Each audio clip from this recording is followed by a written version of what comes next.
Hey guys, and welcome to today's project of making vanilla sugar.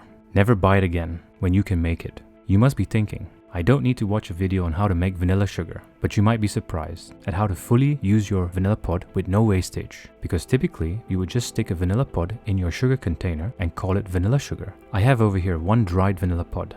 Because it is dried, you can crush and grind all of the pod and use everything. Use a pestle and mortar to grind a pod into a powder, or you can use a spice grinder. Just be careful with the spice grinder. If you have used other spices in the grinder, it could be overpowering with previous spices. Grind it until you get vanilla dust. Now pour in 20 grams of vodka. What this is going to do is hydrate the pod, but more importantly, it will help in dispersing the flavor across the sugar as it evaporates. Take a large bowl with 1 kilo of caster sugar. Pour all of the vanilla mixture in. Use a whisk to move everything at first.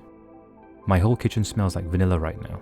Once everything is mixed around, take a fine strainer and sieve it, but at the same time, massage the sugar with the vanilla to really work it into the sugar. This also helps to eliminate any unwanted large pieces that didn't get processed. Continue until all of the vanilla sugar has been sieved. Keep it in an airtight jar or Ziploc bag for 1 month, but with vanilla sugar like this, you would be using it up really fast. And there you have it. Premium vanilla sugar. Thanks for watching. If you enjoyed what you watch, please leave a like, comment down below, and subscribe to be notified of upcoming videos, and I shall see you in the next one. Bye for now.